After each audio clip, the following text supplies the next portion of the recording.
अगर आप स्टूडेंट हैं और अगर आपको कोई चीज़ नहीं समझ में आ रही तो आप क्या करते हैं? उसे रट लेते हैं, बार बार रिपीट करते हैं उस चीज़ को ताकि किसी तरह से वो दिमाग में बैठ जाए और अगले दिन जा कर के एग्ज़ाम में लिख दिया जाए।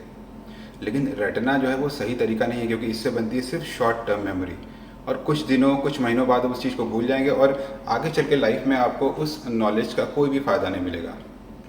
लॉन्ग टर्म मेमोरी कैसे बनाते हैं? कंसेप्ट को समझ करके और फिर उसे बार बार पढ़ना, रिपीट करना, लॉन्ग ड्यूरेशन में रिवाइज करना।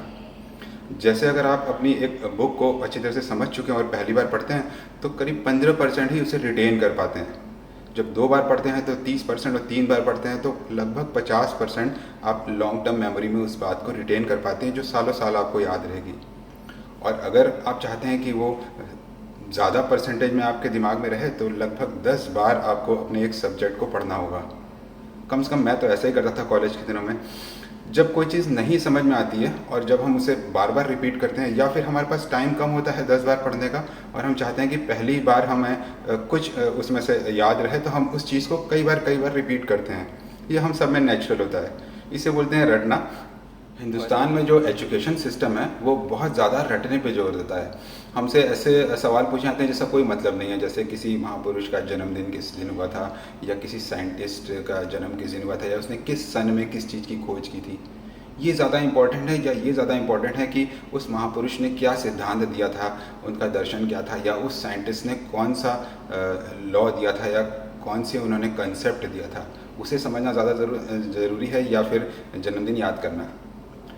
हालांकि फॉर्चुनेटली अब धीरे धीरे एजुकेशन सिस्टम बदल रहा है और अब बहुत यूजलेस और थियोरेटिकल सवालों की जगह ज़्यादा व्यवहारिक और प्रैक्टिकल सवाल पूछे जाने लगे हैं, और यकीनन ये सवाल स्टूडेंट्स को आगे चल के लाइफ में भी ज़्यादा काम आएंगे।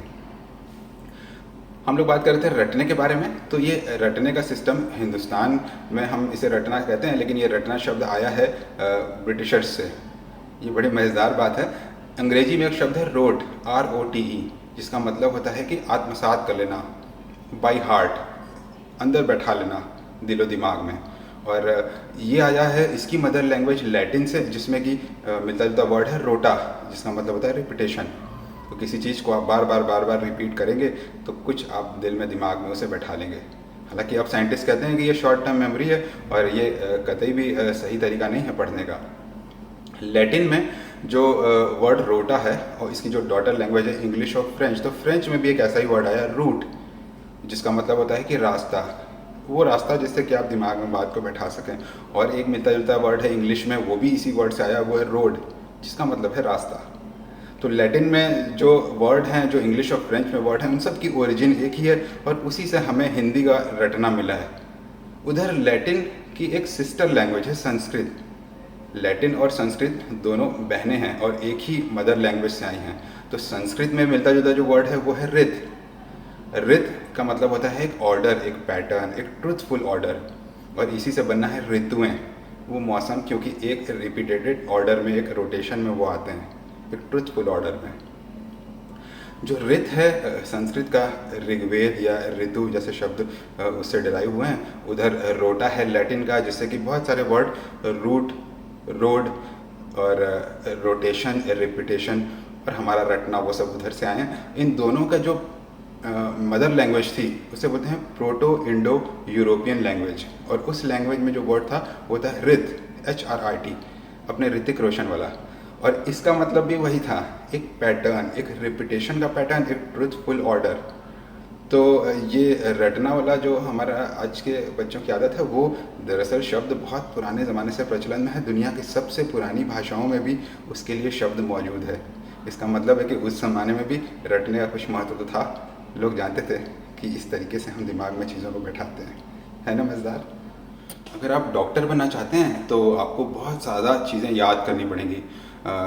हज़ारों बीमारियां हैं, फिर बीमारियों के लाखों लक्षण हैं, और फिर उन लक्षणों के आधार पर बीमारियों में डिफरेंस करने के बहुत बहुत सारे तरीके हैं। फिर बहुत कई प्रकार के टेस्ट हैं, उन टेस्ट के अलग अलग रिजल्ट्स हैं। फिर हज़ारों दवाइयां हैं, फिर उन दवाइयों के हज़ारों साइड इफ़ेक्ट हैं, उनके काम करने के अलग अलग तरीके हैं।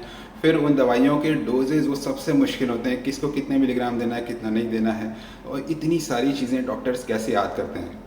तो कुछ चीज़ें लॉन्ग टर्म मेमोरी में हमें डालनी पड़ती हैं, और वो काम होता है रिपीटेशन से। और ये रिपीटेशन बात को समझने के बाद आता है।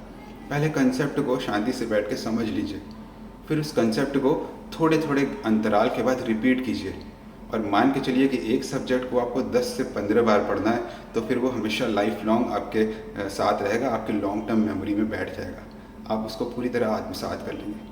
और अगर आप सोचेंगे कि मैं अभी बिना बात को समझे इसको 10 बार बोलता हूँ, 100 बार बोलता हूँ और कुछ माइंड में आ जाएगा और कल जाके एग्ज़ाम लिख दूंगा, तो बात भविष्य में आपको कभी काम नहीं आएगी।